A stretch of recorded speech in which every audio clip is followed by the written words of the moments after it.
Record on iCloud.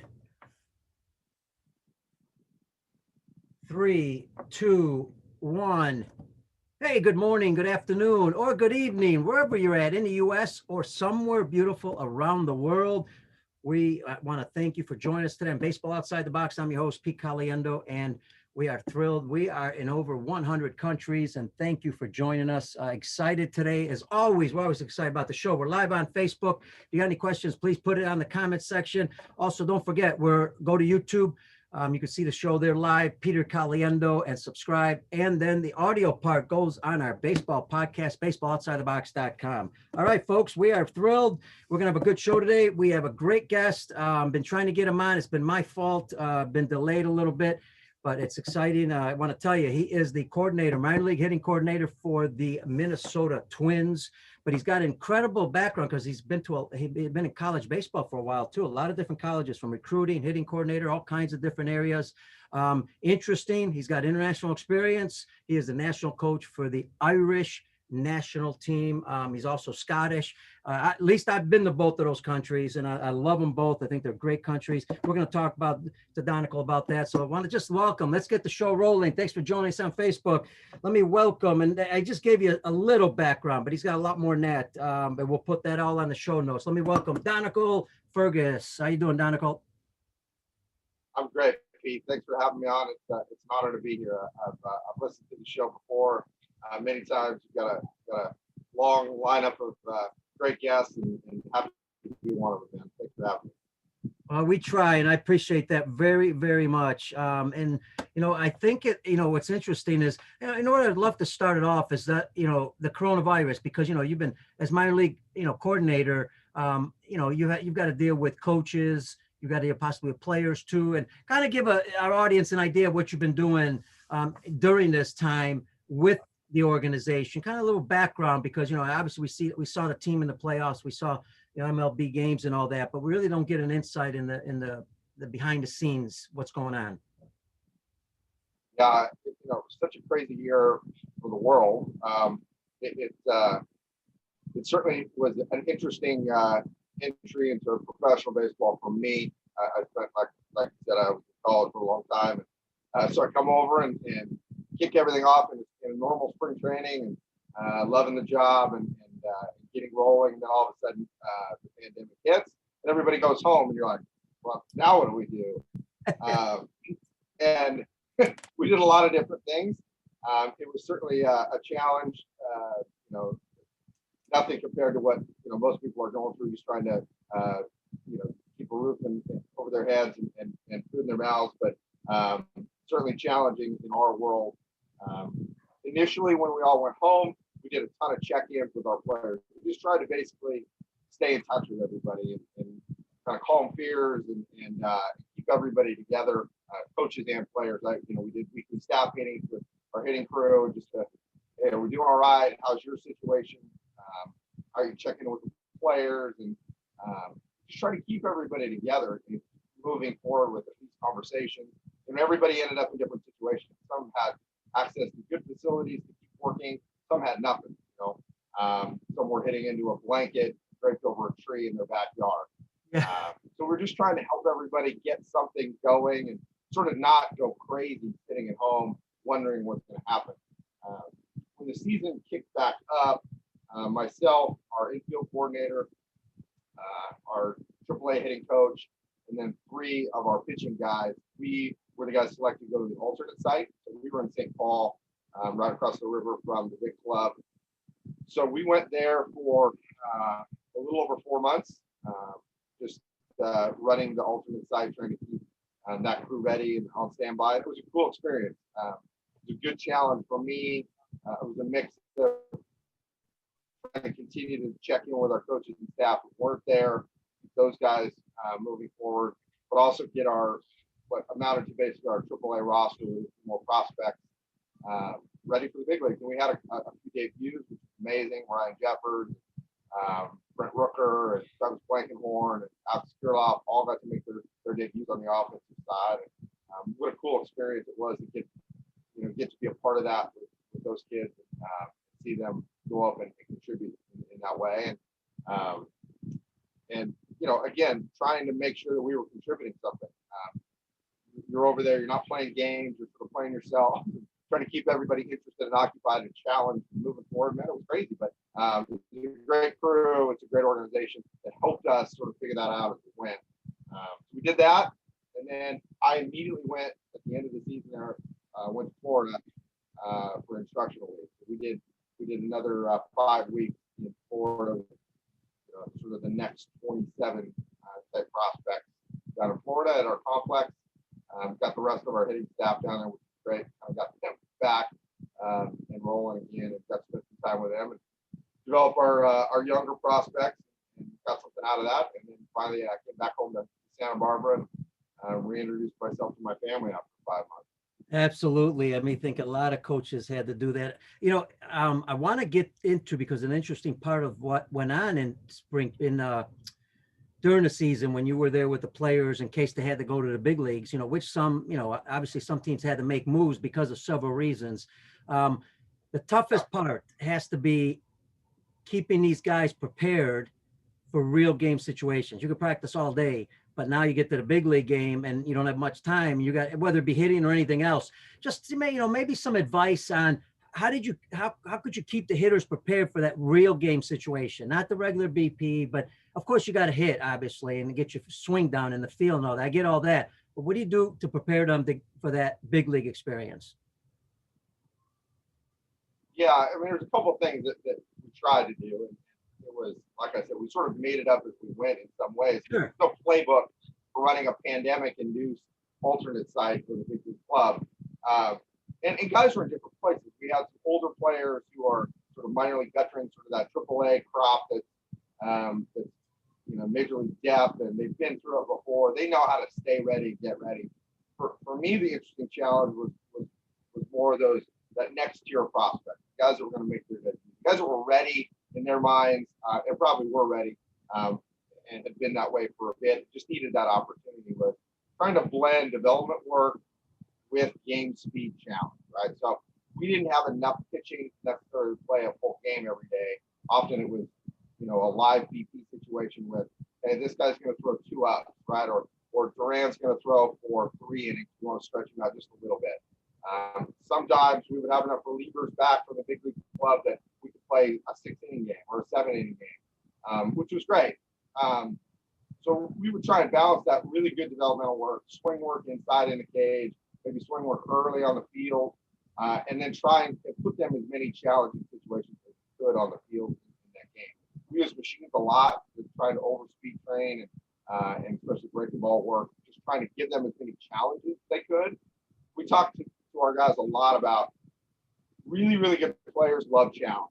Right? And even if they don't love it in the same way they like ice cream or hitting homers, they love challenge. Their brain craves it. So as much as we can give that to you, we want to. And our guys were great about it. It wasn't always perfect. There were days where we were all sort of dragging ourselves to the ballpark because it'd been so long without a ton of action.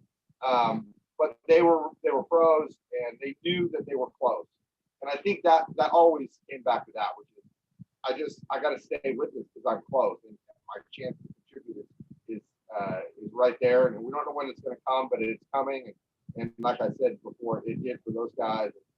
They were ready. And the other things we did were try and mirror what the big league club was doing. So at the start of every big league series, we would have an advance report meeting just like the big league club would. So we would go over the White Sox starting pitchers, for that series. And we would talk about, put them on the screen, and we would talk about what the pitch arsenal was like, what the pitch usage was like, movement styles, top relievers, how are they going to pitch us? All right, this is the second series with the White Sox, or the third series now.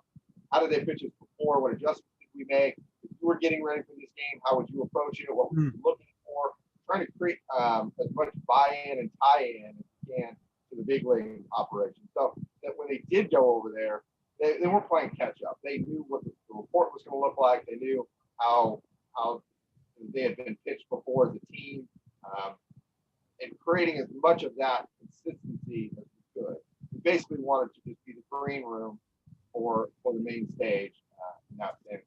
Everything that the big leaguers were going to get, we were going to try and get to our guys. Awesome. Love it. Great stuff. Because I think a lot of that stuff you can carry over into other different levels of baseball for preparation.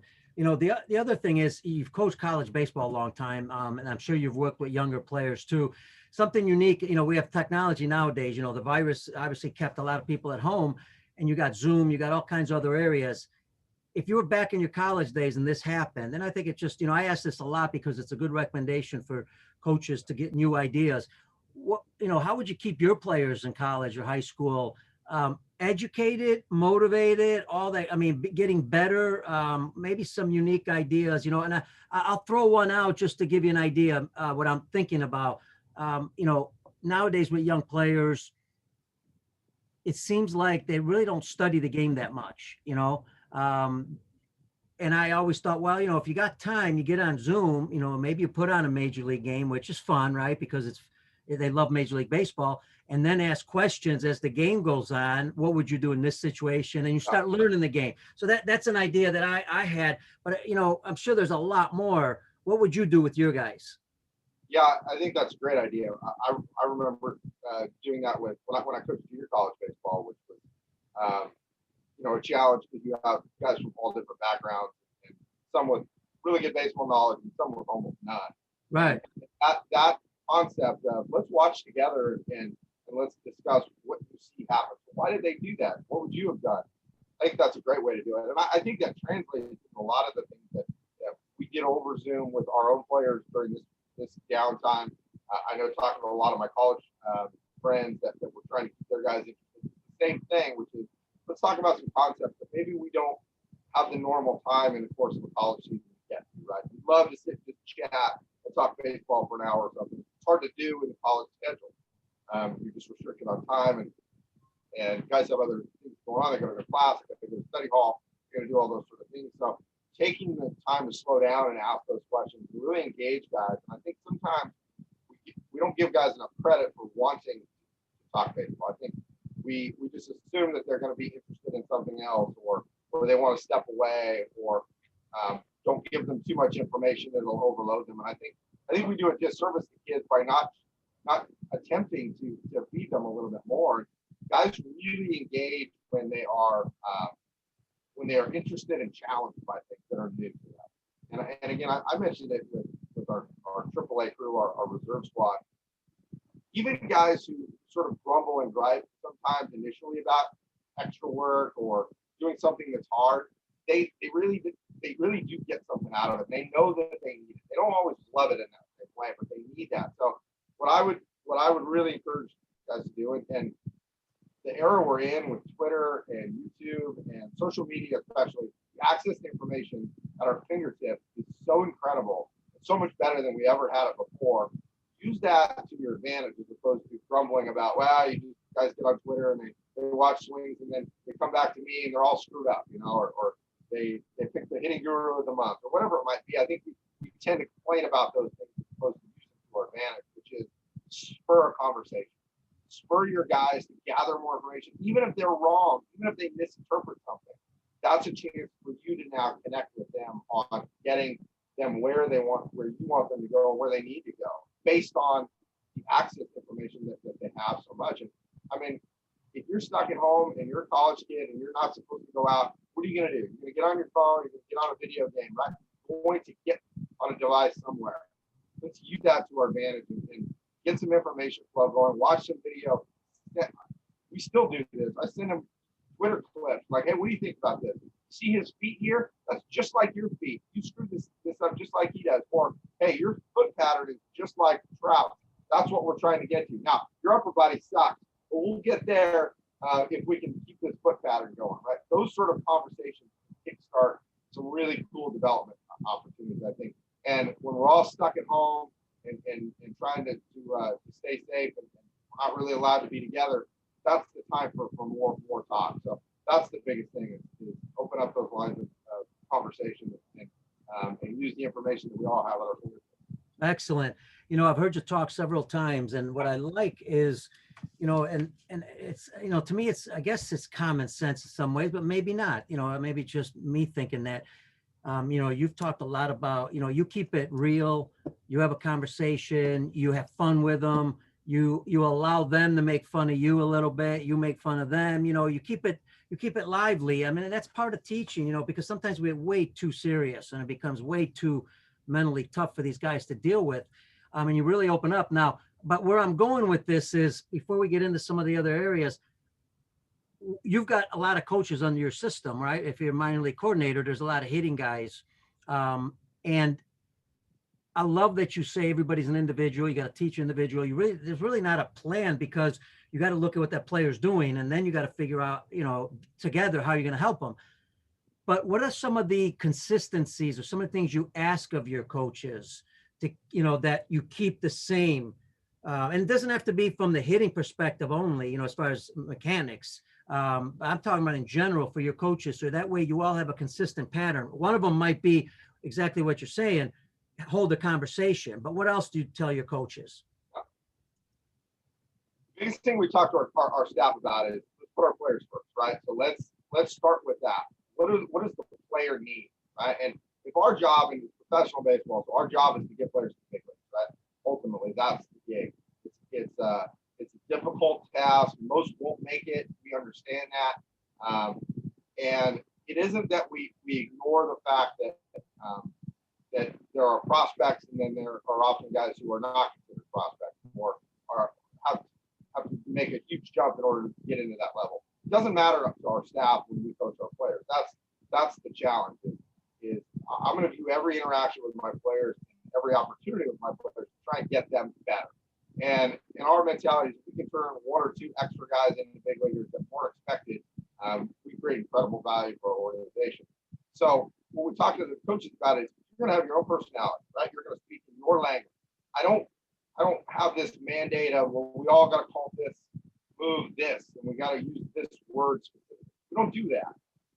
Shared language is about shared direction for us, right? So where are we going with our players? What do we value as an organization offensively? What are the swing characteristics we like?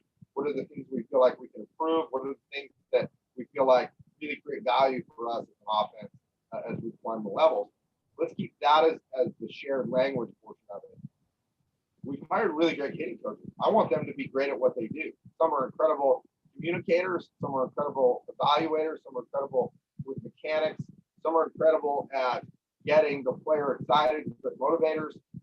Everybody's got their skill set, right? What we're trying to do is let them be themselves in each of their interactions with players, and then keeping the shared goal of what's that player's objective in mind, right?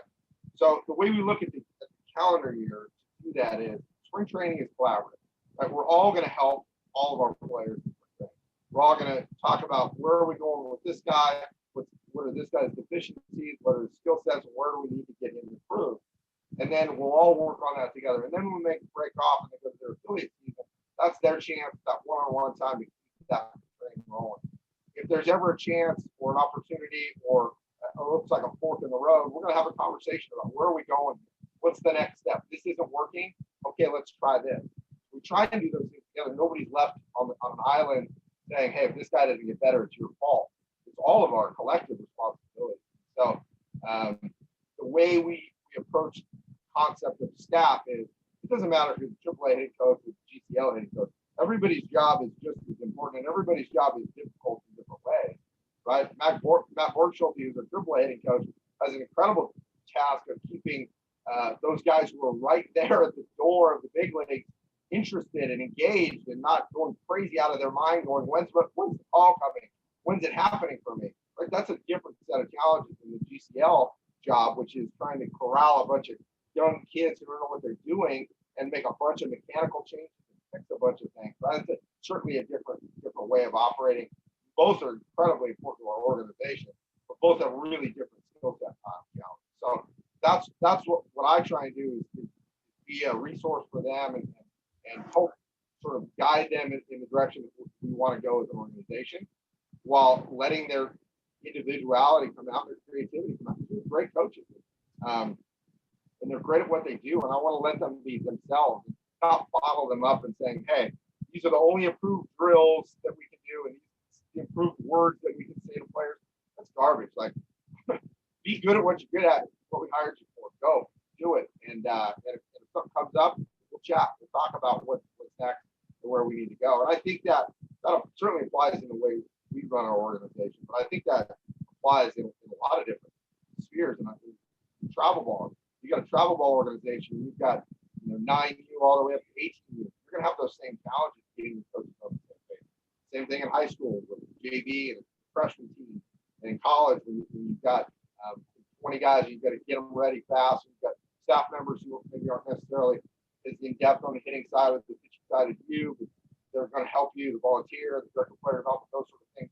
How do we get everybody on the same page? Well, it's by giving them a guide and an overarching list of objectives and shared values and letting them be great at what they're good at. When you're dealing with especially AA, AAA, and then you got your major leaguers, I know you've said this before. I've heard you say, as far as mechanics are concerned, most of those guys are pretty good, or they wouldn't be at those levels. And I know when being in the game 39 years, so I'm going old school in some ways. We dealt a lot mechanics. Boy, my brain was mechanical. Even as a player, I got so mechanical, I was all messed up after a while. So what I wanted to talk to you about is two areas that I'm interested in hearing your advice on for our coaches, because you would think from a mechanical standpoint, vision controls everything. If your vision picks up the ball correctly, your body most likely will adjust in some ways over a period of time if you're doing it right. And then the other part is, we all know it's a game of failure. So, how do you deal with that aspect, which is the psychological end of it? I'm assuming as hitting guys, you're dealing with those two areas more than anything. Am I going in the right direction? And talk about those two areas, how you deal with it and how your coaches deal with that. Yeah, you're absolutely right, Pete. Mechanics is incredibly important, right? And there's got to be an underlying skill set and a movement pattern that works for that player. The challenge is, I think it sometimes becomes the go-to, as you mentioned, and I was the same way. I was desperate to find somebody who could just tell me, am I doing it right or am I doing it wrong, right? And if I could just find the right fix, then I would be great. And I never did. I never found it. And I think it's why I'm still so fascinated by it, because I'm in search of that holy grail, just the fix that will cure everybody. It doesn't exist, unfortunately, but that's the easiest thing for us to attack, right? If we have a player that's struggling or not really reaching their potential, or they're just having a bad day, everybody's easiest thing to grab onto is, well, let's start your hands higher, or let's start your load earlier, because it's something we can affect immediately, right? We can move your body in a different way, and it changes something. Now, it isn't always what's actually needed. It's the challenge. The vision and the mentality and the decision making that's all wrapped up in that neurophysical process is much more difficult to sort of find the right buttons to push. So we often just go, well, let's start over here because it's easier for us to adapt. And that's mechanics. So that's a challenge, I think, for everybody that we all have to face. Sometimes back away from that mechanical stuff. So in terms of the specifics of the vision and the mentality, they go together in a lot of ways, obviously. What is our brain telling us, right? And our brain is an amazing machine. It does so much of what we need without even asking the rest of the body for anything. It just directs traffic instantly. So it's really the next frontier. I think we've started to tackle some of the vision training, specifically what are our eyes doing, and trying to get our eyes in a better position or in a better place. But that's only scratching the surface, because our eyes are only reacting to what our brain, our eyes give our brain information that our brain does something. So we still need to tackle that piece of our eyes give us visual clues and information, but our brain conceptualized that and processed it and did something as a physical output, right? It made a decision. It's not really a decision in the way we normally make decisions where we have time to think, but it's instant and it is a decision. Our body moved in a certain way. Well, that's what hardwiring response to stimuli. Now, getting in there and figuring out, why did you see it this way? Or boy, you're really good when the ball's spinning. You see it pretty well, whereas maybe I don't. Or I'm better at seeing velocity differential. Or boy, a guy that drops his arm slot down, that's tough for my eyes. I just don't see that very well. Hitters, report back all the time. I just don't see that guy very well. Well, why? You haven't probably seen it very much, and B, you're having trouble picking out a window to look at.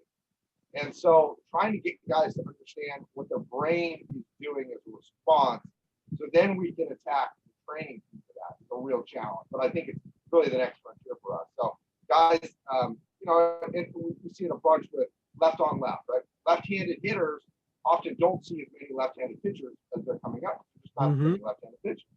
So the right-handers are better at seeing both sides on the mound than a left-hander is.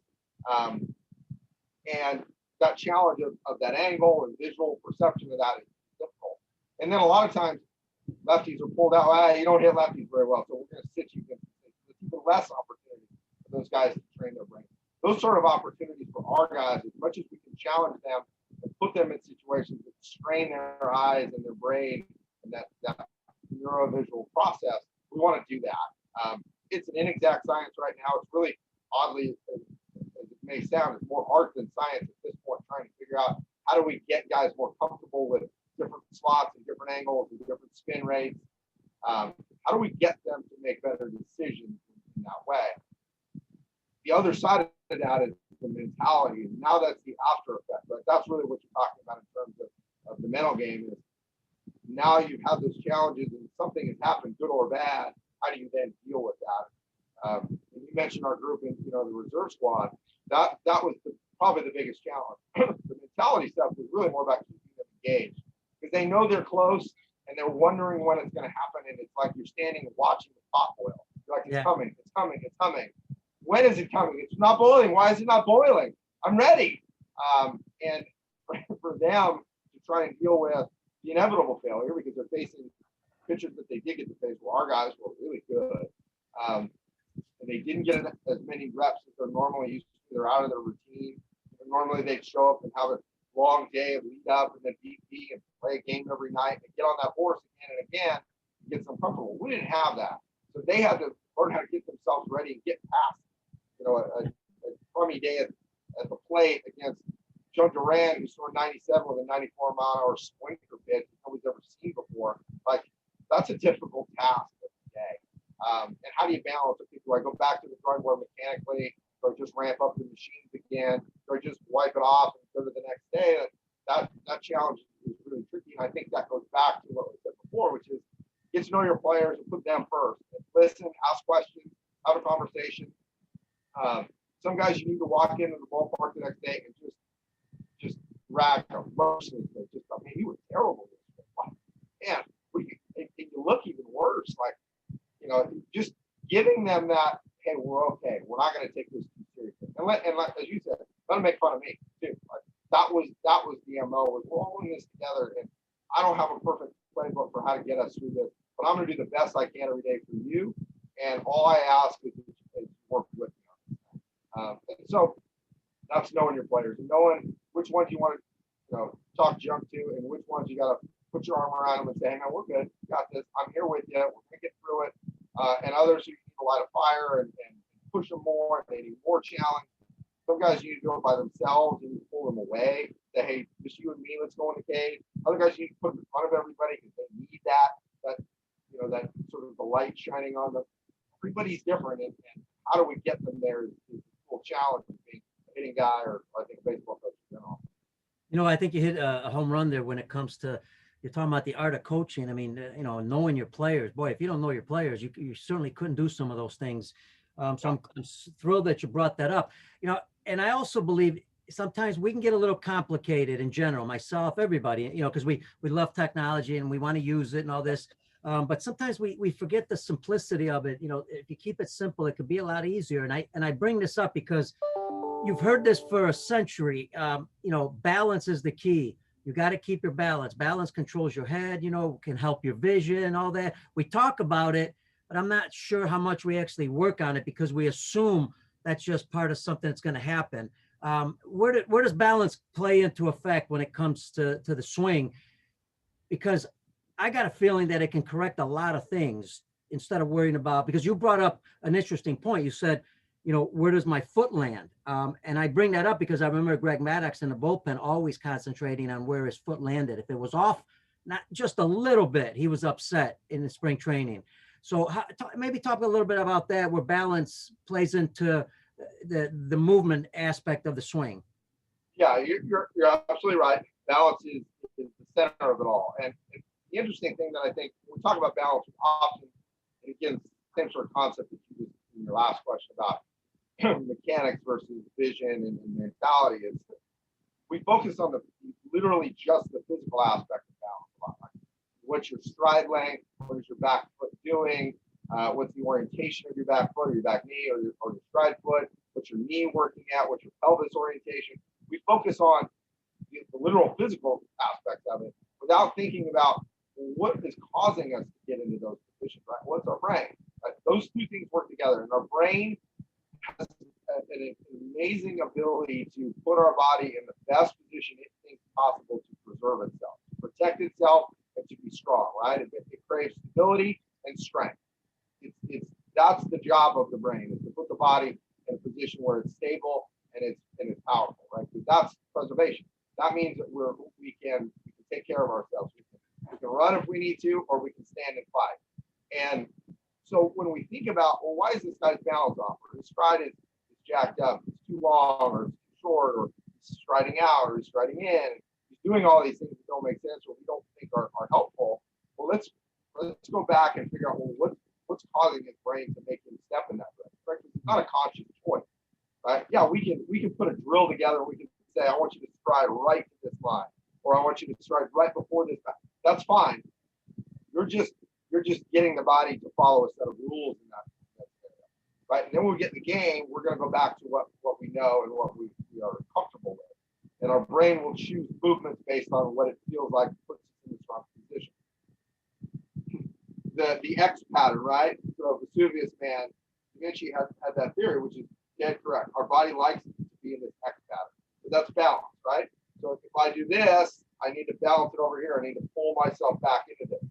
It's why we can throw from this position here, right? We extend a leg and we'll drop the slot to get there, right? The same thing with the swing. Oh, I strode too far. Now I'm going to sink, or now I'm going to scissor, and I can snap myself back to the center, right? Swinging from that center position, the center of mass. That's where we can create that good, healthy tension. Our brain knows that, and it craves that. It wants to get to that spot. So what we have to understand is, what are our moves? So the way our body wants to move and is capable of moving will dictate which path the brain chooses in those scenarios, which is that ballistic environment, right? The ball coming at us, and it's real now, and we got to respond. So what we try and go back to is training that environment as much as we can, training that compensatory movement pattern, right? Which is a fancy way of saying, what do you do when you're not perfect, right? So timing, and that's every hitter's answer ever, is like, what went wrong there? Bad round or bad whatever. Like, my timing's off. Like, yeah, of course your timing's off. Every time you hit a ball, it's because your timing was off, right? It's a cop-out. What does it really mean? What actually happened? Why did your timing get off? What went wrong? Being able to kind of rewind the tape and dig in there is what we try and do. So balance specifically is about the body's ability to feel strong and stable and explosive. The same thing if you said, hey, and I use this analogy a lot with our hitters, especially when we're sort of, hey, let's go back to simple first here. Let me ask you this. You play football, you play basketball. Okay, most guys did at some point, right? And I said, how did you defend in basketball, right? What's defensive position, right? You get down, you get low, right? And you get your feet underneath you and get your arm this spot. That's balance, right? Okay, how are you going to block in football, right? Or how are you going to tackle in football, right? Well, you get your feet wide, you get your arms out here, you get your head underneath you, right? That's balance. Again, go back to that. Our body knows that position. And I said, stand on a bench or stand on a chair or stand on anything and jump down. What does your body immediately do? Spreads its legs, gets its arms here, gets its head underneath, gets to balance. Our body knows how to do that. Let's let it get back to that and feel its way back to that natural position of strength and explosiveness with stability. We get away from that by focusing too much often on, if you move your hands up just a little bit more, just a little more tilt, right? Or that rear hip, let's move it a little bit further out. And we get lost in the minutiae sometimes, as opposed to letting the body find its way back in a fluid, athletic manner. Now, good hitting coaches have always done that too, which is go back to, just be an athlete, or just keep it simple or be loose, right? All of those cues have developed because of that, right? That's what we're trying to get the player to understand is go back to what your body wants to do, because your body will respond quicker and more powerfully if you let it choose the move that it's comfortable with. Now, sometimes you've got crummy moves to choose from, so we got to change those. But I think that concept just is so powerful, and it's the argument, the new school versus old school argument, like, oh, new school guys are too caught up in tech and data and mechanics and all this junk. I'm like, yeah, okay, there are people that do too much of that. But then the old school as well, you guys don't want to learn that new stuff. Yeah, that's true as well, right? The really good coaches are in the middle going, come on, guys, we've been doing this for years, which is knowing our players, being athletic, being balanced, and staying in the moment and not making it too complicated. And now all of these cool technology pieces are just confirmation of what we had a hunch about or what we suspected, or gets it to the right answer faster, right? Yep. They don't fix anything by themselves. You don't turn Rapsodo on and go, hey, I'll wait for the answer. It'll spit it out here in a minute. That's not how it works. It just gives us another tool to get to the answer back. Yeah, I love that. And, coaches talk about it all the time. They said, oh, we got a toolbox of information. Well, technology is information. There's a toolbox. Use it when you need to. That's what's great about it. I love it. And I'm glad that you brought up the timing aspect, because I want to ask you this. You go back, let's take a rookie ball player or somebody raw, maybe even a younger kid who just started playing, just started for the first time playing baseball. If you were to teach timing or help him with timing, how would you begin that if he was raw, if he really didn't know anything? Because, and I ask this because as we're young, what do we see mostly? We see all fastballs all the time, but then we don't see anything else till we get good at our balance, our mechanics and all this. Then all of a sudden, by a certain age, now all of a sudden we're seeing different pitches and we don't know how to adjust to them. Is there a different way to approach that? Yeah, I think, there's lots of different ways. And some guys respond better to specific training environments where you eliminate something, straight training, where you block them from the external mess of cues that their brain is struggling to process, right? So you take a bunch of things away and focus their brain in one area, that can certainly help.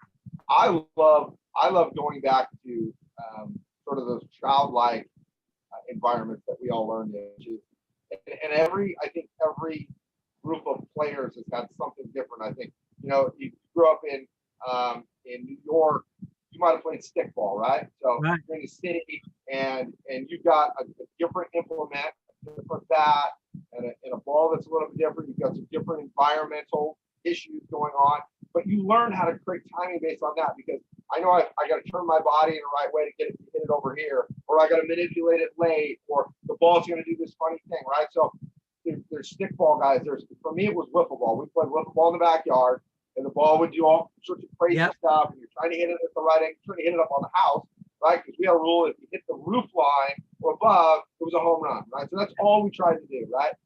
But the ball's doing crazy stuff. So you learn adjustability. You learn how to stay down on the ground and go late with your hand, right? Dominicans, in Pattaya and throwing that crazy little disc thing and it's nuts for the head. That sort of stuff gets us back to our natural instinct, right? And I have to read flight of the object, right? Whether it's the ball or the cap or whatever it might be. I have to read the flight, and my brain has to predict where that's going to go, and I have to get my body in a position where I can attack it even late. Getting to those environments because it's fun, A, and B, because it's ultra variable, right? So we don't know what's going to happen, and that's the beauty of it. Is it gives us different challenges visually and timing wise to try to figure that thing out. Our guys like to do that sort of stuff. I just talked with one of our good young coaches about some. We're going to use some small wiffle balls. We're going to use a little machine. We're going to use different bats, like just to have some fun and have the guys enjoy that. The Dominicans sharing, their experiences with that stuff, and it's why a lot of them are so good at being sort of off platform, right? They're not perfect mechanically, but man, can they figure it out, right? Can they make stuff work even when it's not perfect? What the guidebook would say for mechanics, because they've grown up in that environment too, right? Hitting stuff at different sizes or with different speeds or moves around differently, and sort of channeling some of that childlike training environment, I think is really fun, and it gives our guys a chance to step away from I've got to get this machine timing just right, or the Right. BP guy, he hiked it funny, right? Those are excuses, right? Oh, I don't time machines well because there's no arm. Okay, but when the BP guy comes up and he's a short armor, you complain about that too. You're like, well, just give me the arm swing, right? Those are all just complaints because you can't get out of your own way and go back to just the simple of see the ball, hit the ball. Let your body, your brain make those good decisions to get you back to that spot. You know, I hate to boil it down to just one thing, but it's getting out of our own way sometimes that is the hardest thing to do. And we come up with these excuses, or I like my routine so much. And we're guilty of that as any coach. It's like, oh, build a routine, stay on task.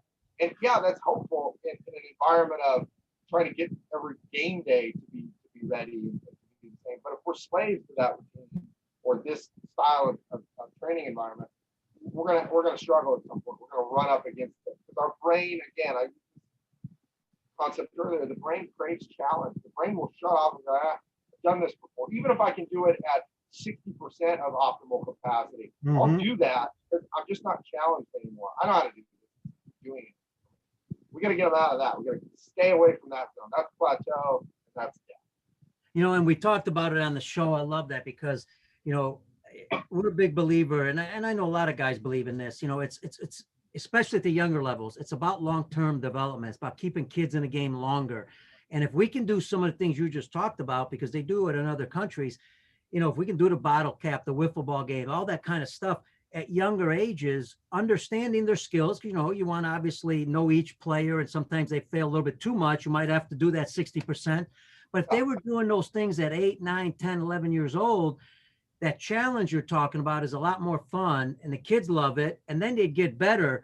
Because even as an instructor a long time ago, I remember I had that kid in the cage, and what did I do? I started with the first thing, right? Then the second thing, then the third thing. And then later on I realized, what am I doing? You know, I mean, let's mix it up. Let's have some fun. Let's see how they handle it. So I love you brought that up. So the question here would be, you mentioned earlier your coaches, and we got about 10 more minutes. Your coaches, you allow flexibility. I love that in what they do. Is there anything, coaches I'm sure come to you and say, hey, Donegal, I was working with this guy and I came up with this drill. I just kind of came up with it and it worked for him. You got to love when you hear that. And give us is there some example of that? You know, maybe, I know it's a podcast, but maybe give us a drill that came up that's interesting like that. Yeah. Our guys are great too. We have a pretty young hitting staff, and they're super smart. They're super creative. They love talk hitting. They love to be hitting coaches. So they're so much fun to work with, and they do all the time. They'll, at the end of the day, we'll get together and we'll chat like, hey, how did it go with this guy? I saw you over there with Johnny. It seemed like it was going well. What did you do today? And they'll be like, oh yeah, we did this. You know what? We had him on the court, so we adjusted a little bit, really worked for him.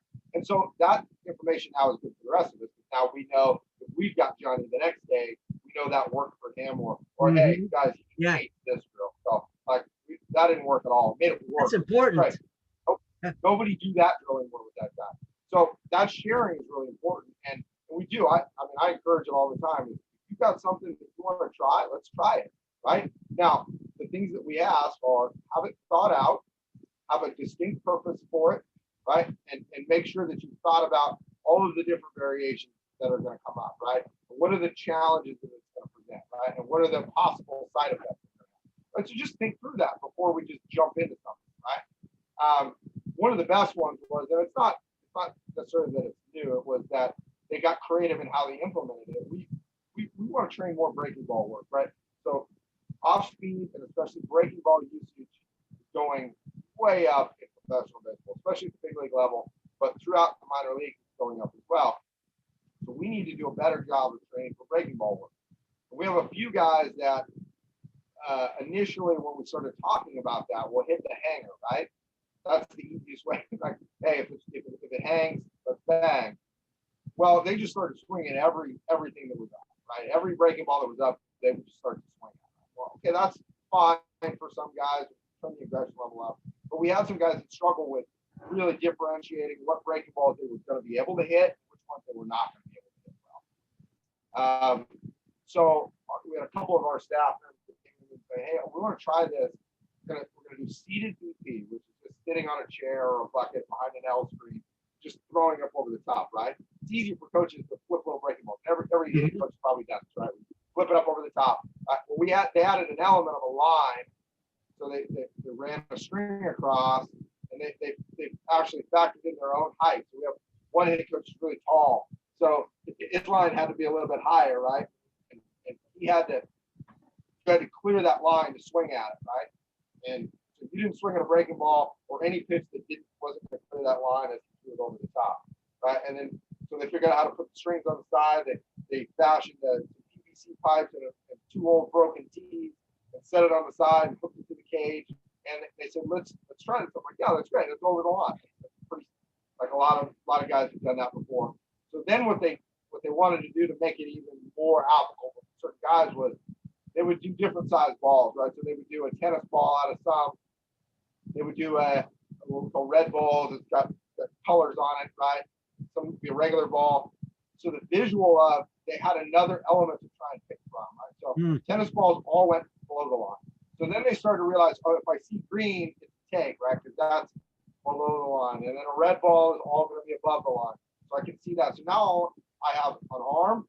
I have an arm slot, right? I have a visual line in my eyes that I'm trying to above is yes, below is no. But I also have this color element or a texture element that I'm trying to process. So you guys can figure out which is the thing that I'm picking up on. Is it the color? Right? The line doesn't do anything for me. Oh, it's the color that gets me. That's what I need to look for. So then you know that the line is irrelevant for that player. So we can train his breaking ball work in a different way. But some guys, it didn't matter what the color was. They were only looking at the line.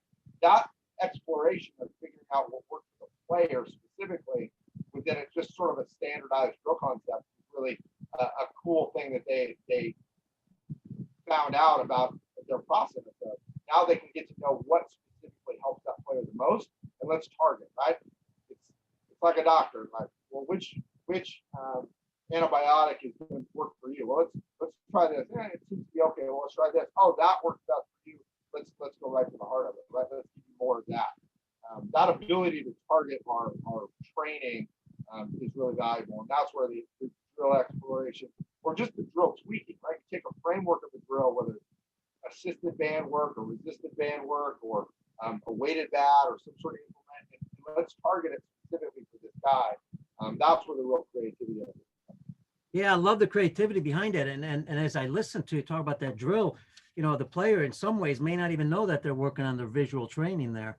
They don't tell them. It's different. It's different things, you know, and it's unique and it's interesting. And I know I'm with you because, you know, working with older guys and some big league guys, you know, they're all like kids. They all want to have fun. You know, they all want to enjoy it. You know, I mean, they don't want to be bored. You know, people think, oh, they're professionals. Yeah, they're professionals. They know what they're supposed to do, but they also want to enjoy what they're doing. Has anything changed with you guys when it comes to batting practice in games prior to games, or is it pretty much the standard batting practice? No, we try and mix it up. The way we look at it is, again, it goes back to the same concept, which is we don't want anything to get stale. We don't want anything to get monotonous. We want to stay on that track of challenging the right amount, right? Not challenging too much that it's demoralizing or it's so difficult that our body can't respond the right way. We want the appropriate level of challenge to create engagement. So, and you know, then the mental side of it is, man, we're just struggling. Some days we just need that. Man, I just feel good. I'm excited. I know how to do this. I'm comfortable here, and I can get my brain in a better place, right? So we balance it out. We talk about understanding the ebbs and flows and the needs of our players. And the beauty of professional baseball is you get early time, right? Whereas in college, it's a little more difficult sometimes to have all that early work, or in high school, certainly to do early work. So what we want to do is find ways to individually challenge guys and keep them occupied, but then also give them opportunities to feel good. And sometimes that's the group dynamic taking over and taking precedence. So we will have days of, you know, super tough machine work where it might be two machine mix, right? A fastball and a breaking ball machine, and you don't know which one's coming. We'll pull two balls, drop one. We may go just pound sliders at them. We may go overspeed fastball, high spin rate fastballs. We may go a mixed BP from a coach. We may just go nice and easy home run derby style BP, right? And we may get our challenge in some other way. What we want to do is always give them a menu, right? So if I'm going to get some challenge to my players every day, I'm going to feed them some challenge every day. Now, that may be in our pregame BP, right? And maybe for the whole group, or it may be individually by themselves in the cage early, right? We may say, hey, we've got a bunch of guys that are kind of struggling and need to feel better about themselves. So we want to get them comfortable. And so we're going to give them that opportunity on the field pregame. So those guys who are rolling and are great, we may need to find their challenge in other ways. And that ability to make sure that we've got both, right? So I can challenge you, but also give you some feel good as well. Creating that good mix, using early work and our pregame stuff is really important to us. But we use a ton of machines. We have our coaches mix BP a lot. One of the things that we do a ton of is intentional miss. So we want our coaches to miss intentionally in BP. And every good BP thrower that I've ever met takes so much pride in how few balls can I leave in the back of the cage, right? That's the mark of a good BP thrower. Like, hey, no balls in the back of the cage. Killed it, right? That doesn't work for me. I want you to miss it a few times because that's what happens in a game, right? So if our hitters get too comfortable in every pitch is going to be down the middle and I can get my swing off, but we shut off that part of the brain which is intentional focus on yes or no, right? That go or no go. So we do some things like that to try and make sure that our guys are being challenged both mechanically but also visually. Great stuff. And you probably saw me give me a thumbs up. I was going to thumbs up because our good friends Andre Lachance from Baseball Canada, you know Andre, and Tim Lee from the San Francisco, Giants. Both of them give a shout out to you. So I gave him a little thumbs up there. As we come closer, I want to get into Irish baseball. I'm going to get into that, but I wanted to ask another thing about, and it was interesting you said that about BP because I remember in independent ball, some of my best hitters, and I didn't throw very good BP, which was good, but they didn't like it sometimes, right? Because back then, everybody wanted perfect BP, like you said. My best hitters were the guys that were hitting balls everywhere, no matter where. I didn't even know where the ball was going to go half the time, right? Sometimes one way, it was in the strike zone, they hit it. So my question to you for our young coaches out there now, I'm working with young kids because, we're seeing kind of one-dimensional hitters in a lot of ways. But again, those hitters, everybody's different. I get it. Every player's different. So maybe everybody hits a little differently. But advice, because it seems like the ideal hitter would be the teaching young kids where the ball's pitched, hit it hard, wherever it's pitched. I mean, that makes common sense. What's your advice to young coaches when they start working with young kids? Would that be good advice to them? Sure. I think if I was going to err on the side of anything, learn how to hit as much as you can, and then pull it back as you climb the level, right? So I think the argument against it is, and we certainly face this, well, that won't work when it's 97 with a slider and a change up, right? So you're not going to be able to hit that fastball when it's up here or when it's on the black. And true, right? We get that. Right. Yep. But I think what you see so many with our lap players, especially our Dominicans, is they can hit a lot of different pitches, and I think they can. Well, our job a lot of times at that point is to go, I know that you can hit that, but you're not going to hit it as hard as you would the pitch in the middle. So let's swing this one a little bit less and this one a little bit more, right? Which is middle versus down and away. And that's a choice, right? That's just discipline. So I think we can get to that point. We can get to that point where we're pulling back the reins a little bit early on. I think exploring your ability to hit multiple locations, multiple speeds, and multiple, ball flights is valuable because it trains you now to understand what you're good at, what you're not, and what can I get away with, and what can't I. And when you talk about one-dimensional hitters, I think that a little bit of the misnomer in people that complain about the state of hitting today is that, all you're trying to do is hit homers. Well, yeah, not really, but what we're really doing, what the concept is about is optimizing.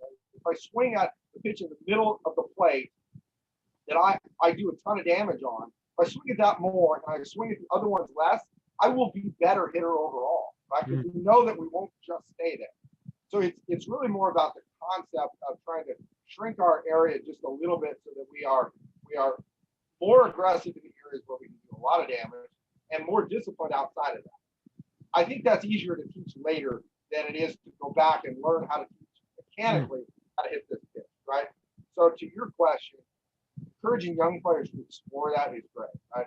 And you made a comment too, and I think it's totally correct about trying to keep kids excited about playing baseball. Well, the fun part about hitting is hitting.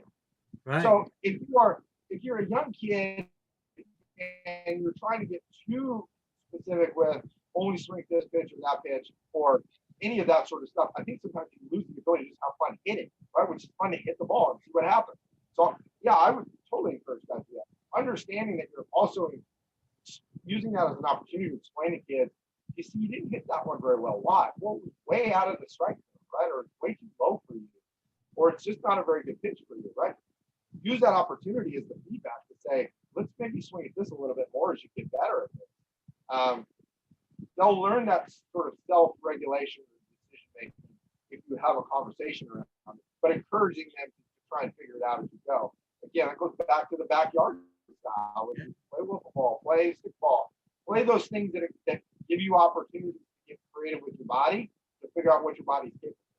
Yeah, those are great points, and it reminds me of Moneyball, because in Moneyball, I was going to ask you about this, the strike zone. In Moneyball, with their science and some of the work that they did, they figured out that, and I don't know if it's still consistent, but they figured out if you've got a pretty good strike zone when you're younger and you're developing a good strike zone, and I think some of that may mean also what you're talking about, understanding where your best spot is and looking for that, and don't miss it, hopefully, when you get it.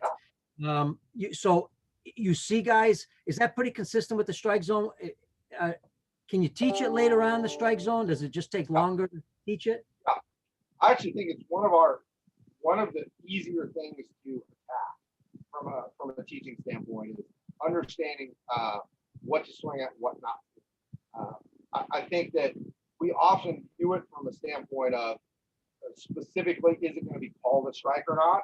And I think that's the wrong way to look at it. Is it something I can hit well or not?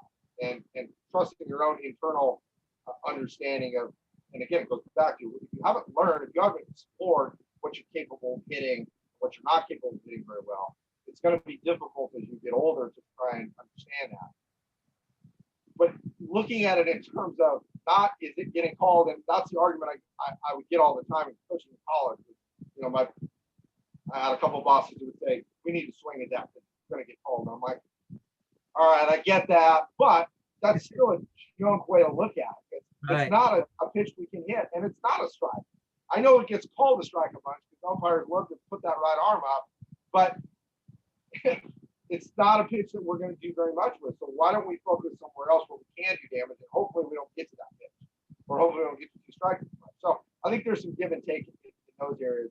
But in terms of training it, what we really talk to guys about is just being conscious about, is that a pitch that I'm going to do something with or not?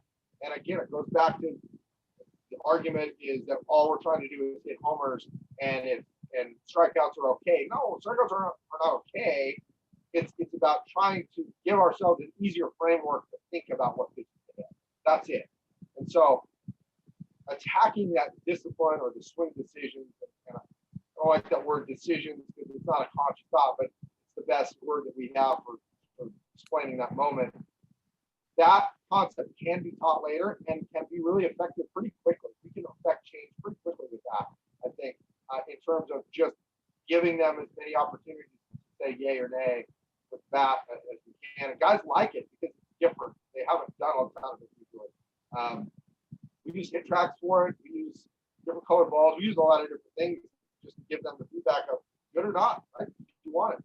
TrackMan, in Instruct, we did a bunch of that with TrackMan, and TrackMan would call it a strike, and our guys would be like, yeah, it's probably a strike, or I didn't think it was a strike, but I'm not going to hit that, so I'm okay with that. Yeah. And once we learn that we can control a little bit more of that, then going back to saying, all right, and in this situation, we probably do want to expand a little bit, or in this situation, I think it is a pitch that you pull the trigger on, right? The game still tells us at times we need to do something that we don't always do, right? Or in a short series, we might play it a little bit differently than we would over 162, right? And I think the Dodgers are a good example of that. they hit a bunch of homers, but then when they needed to tighten the nuts down a little bit on those screws of, hey, I'm not going to chase and I'm going to put balls in play, they could do that well. So training both sides of that, I think, is valuable. Yeah, I tell you what, the Dodgers really did control the strike zone really well. That was a big deal in the World Series.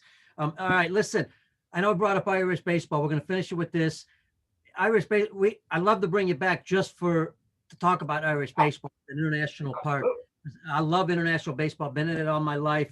Well, let's give everybody a little teaser about Irish baseball, why you love going there. I think you've been here 3 years in a row, I believe, as a national team coach. Why do you keep going back? And a little bit about Irish baseball.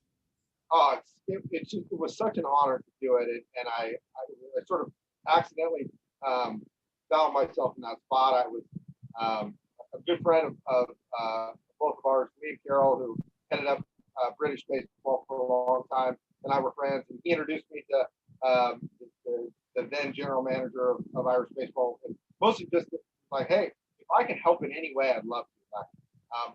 My mother's side is Irish, and my father's family is Scottish, and so I have a deep, love and respect for the British Isles, and I felt connected, and I wanted to contribute in some way, and I didn't know much about it, but I wanted to help, and so we started talking, and then at some point he's like, hey, is there any way you'd want to come over and coach with us? And I'm like, yes, let's do it. So it was a great opportunity for me to be a part of it. Our first year, we actually hosted the Sea Pool in Ireland, the first time they ever hosted. And Sean Mitchell, who was the heart and soul of Irish baseball, basically with a bunch of volunteers built this field in Ashburn by themselves. They hosted the tournament, the Sea Pool, and we won and advanced to the B Pool for the first time. And it was just such a cool experience. And by the end of that week, we had over 1,000 people at the game just watching and draining the kegs in the concession stand and staying for 2 hours after we won. It was just such a neat thing to be a part of, something that was budding and coming up. And there's still a long way to go. We're trying to develop more of a domestic base, getting kids involved in Little League and growing up playing the game, so we can have more domestic players on our roster. And Tom Kelly, the president of Baseball Ireland, is trying to grow that piece of it. There's a lot of great people involved in that. We went to B Pool the next year to Bulgaria. Didn't advance, but we maintained our status in B Pool, and then obviously this last year got canceled. So hopefully to take another swing at the advancement going next year. But still in its infancy, trying to grow the game domestically as much as anything. But what a cool experience for me to be a part, contribute a little bit, and kind of help them get going in a direction. And they've got some great people over there who are invest money and time and energy. And we've got an indoor facility that's getting started right now. Sean's opening that up in country now for those domestic players to come and train. So we're making progress. God, it's such a cool feeling to be a part of something that's sort of in its infancy and its ascension. So it's been going for a while, but trying to break through is such a challenge, and just so honored and lucky to be a part of that, and hopefully we keep it rolling. You mentioned, first of all, they're very lucky to have you, because I think that's a big part for them developing the program. And you mentioned the challenge. So let's end it with this. International baseball is a challenge. When you go to another country, there's no doubt about it, whether it's Italy or Germany, it doesn't matter where it is, because they have different conflicts than we might have when it comes to the game, whether it's studying, whether not enough players at practice, all that, whatever it may be. But give our audience an idea, and we'll end it with this. I think it'd be a good one. Something that made you better as a coach by being there. I had to deal with so many things that I never thought that I would have to deal with. Right. We don't have a pitching machine. Oh, yeah, I didn't even think about that. Right. Okay. So I got to go back to, how are we going to make this work? All right, we're going to have to throw it. We're going to have to mix. All right, we're going to do that. Oh, we only have 2 screens total. Right. So we're not going to have anybody protected out there. Okay. We need to think about that. We don't have a roll cage. And then, just running. If anybody that's ever been, and Liam was great about this before we went to the actual tournament, he's like, you're going to see stuff that you've never seen before. like just the umpiring or the way the tournament was run and who's in charge of making those decisions and some of the rules about tiebreakers and stuff. Just and some of the teams that you'll play and the way they approach it in just a totally different manner. Just all of the craziness that is European baseball was so fascinating to me, and having to go, all right, I need to slow down. What's important? What matters? How do I get the players ready? That's what I need to focus on. Not going crazy over what. This isn't how we run it in the States. This isn't how you run a tournament. Or this isn't the normal time slot that we should. I got caught up in that initially, which was a challenge for me. Got boiling a little bit, but getting back to the players first was really helpful for me. And our guys were so eager, so excited to learn stuff, and so ready to do whatever we needed to do to try and break through that kind of got back to the purity of one player, one coach at a time, being able to try and get him to make a change or to take a jump. And how do we do that more was really cool for me, as opposed to you get jaded a little bit and trying to think about bigger picture. No, this is about just trying to get this guy better today, because we've only got a week to train before the tournament. Like, man, we just focus right now. Right. What's really helpful for me and really cool, and to do it without any of the extra stuff that I'm used to was fun for me, and those guys were great. The players were incredible to help push me in that direction. So I can't wait to get back and get going. That's great stuff, man. I'll tell you why, because I love it. And I love international baseball because you're always going to learn something. I agree. And it opens up your creativity. And like you said, in a short period of time, you got to figure it out. So different things you got to do. You can't go back to what you've always done in the past. So listen, man, Donegal, it's been fantastic. I think it's a great teaser. We'll bring you back to do a whole section just on Irish baseball. Give them more promotion, talk about what to do with the young kids, how they promote the game, how they get more kids to play the game, different ideas that we can share with other people around the world. So, hey, thank you, man. I appreciate it. This was awesome. I appreciate it so much, Pete. Good man. And, keep doing what you're doing, and it was an honor to be on. I can't wait to come back. Thank you, sir. And I look forward to meeting you in person one day. Hopefully one day it'll be coming with us, ISG baseball, somewhere around the world. And I think that'll be fun. Let's do it. Let's go and play. You're in our plans. All right, man. That's Donegal Fergus, Minnesota Twins minor league hitting coordinator, ton of experience, national team coach with the Irish national team. Remember, folks, go to Peter Caliendo at YouTube, subscribe, go to our podcast, Baseball Outside the Box. Please subscribe there. That's where the audio is going to be. Don't forget, if you're on Facebook, if you have any questions, I'll try to get them to Donegal. The last thing, don't forget, stay safe, stay healthy. Hopefully be back on the baseball field. God bless y'all, and we'll see you on the next show.